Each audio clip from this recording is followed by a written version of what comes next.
السلام عليكم، ازيكم عاملين ايه؟ يا رب تكونوا بخير. النهارده فيديو جديد ووصفه جديده. هنحضر مع بعض المكرونه في الصوص البينك او صوص اللي هو اللي بيبقى وردي ده. طعمها رهيب، وكمان الصوص ده بيودي كده المكرونه في حته تانية خالص. جربوها وهيعجبكم جدا جدا. اهم حاجه شوفوا الفيديو الاخر عشان تعرفوا كل التفاصيل، وكومنت حلو لو الفيديو عجبكم، وطبعا ما تنسوش اللايك. يلا بينا ندخل على المقادير بتاعتنا على طول. اول حاجه في حله حطيت فيها ميه. اول ما بتبتدي ان هي تغلي ضفت كده المكرونه وملح، وبعدين هسيبها لحد ما تستوي. انا المكرونه كانت حوالي 150 جرام، فطبعا انت زودي الكميه على حسب يعني العدد اللي هياكل من المكرونه.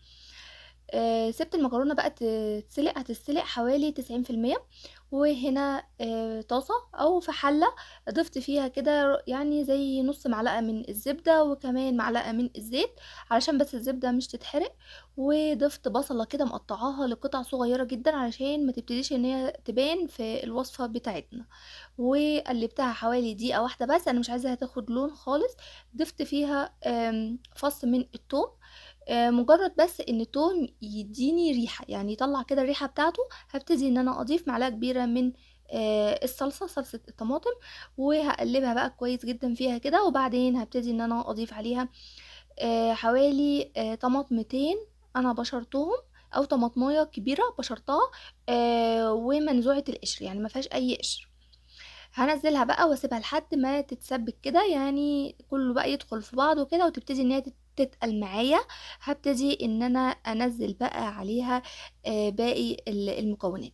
طبعا انتي لو هتضيفي في المكرونه دي فراخ، هتعملي كده، هتسوي الفراخ في الاول. وهقول لكم هتضيفوا عليها ايه البهارات يعني اللي تضيفوا عليها. هنا الصلصه سبكت، ضفت كده فيها كوبايه من الكريمه.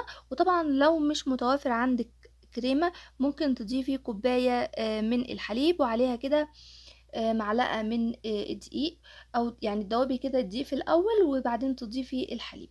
بس الكريمه بتديها طعم حلو قوي وبتغير اللون بتاعها. شايفين بقى لونه وردي ازاي؟ بقى لونه حلو جدا جدا، لونه بينك كده، يعني شكله اصلا يفتح النفس.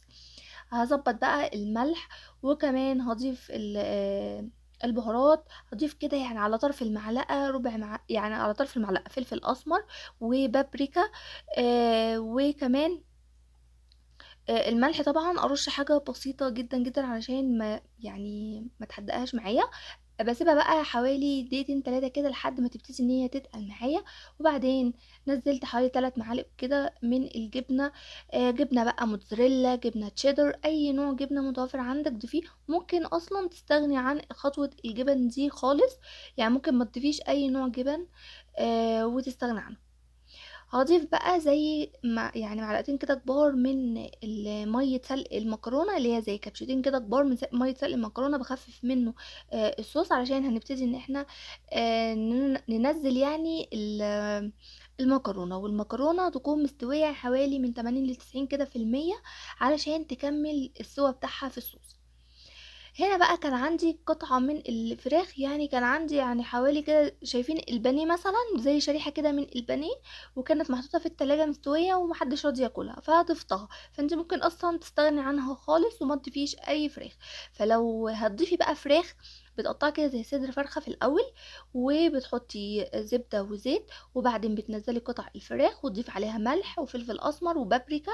واول ما بتستوي بتشيليها وتكملي بقى باقي الاضافات، يعني تحطي بقى البصل والثوم زي ما احنا عملنا كده. وبتضيفي بقى الفراخ في نفس الخطوه اللي انا ضفت هنا فيها قطع الفراخ. اضيف بقى المكرونه، وضفت كده معلقه برضو كانت متبقيه يعني من الجبنه. وهسيبها بقى حوالي كده 3 دقايق على ما تستوي بقى، يعني المكرونه كده تكمل سواها والصوص كده يدخل في بعضه. وكمان المكرونه بقى تشرب كويس جدا من الصوص اللي احنا ضفناه. هنا بقى المكرونه بصوا شكلها رهيب ازاي، يعني بصراحة تفتح النفس. والصوص حلو جدا جدا، قوامه مظبوط، طعمها رهيب بقى، وريحتها ما اقولكوش. جربوها وهتعجبكم جدا جدا. وطبعا تقولوا لي رايكم في الكومنتات اذا كانت عجبتكم ولا لا، او اذا كان الفيديو عجبكم ولا لا. ولو حابين اي وصفه جديده قولوا لي برضو في الكومنتات، وان شاء الله هقدمها لكم في اقرب وقت. فضيها برضو كده في طبق علشان يعني بدل الطاسة يعني. بصوا احلى حاجة فيها ان هي اتعملت في حلة واحدة، يعني ما عملناش بقى مواعين كتير. وكمان في جو الحر ده بنبقى محتاجين اكلات سهلة علشان تسهل علينا وقفة المطبخ. هي اصلا ما خدتش مني بالكتير قوي 10 دقايق وكانت استوت طعمها يجنن. ما تنسوش بقى اللايك وكمان كومنت حلو، واشوفكم بقى في فيديو جديد، ومع السلامة.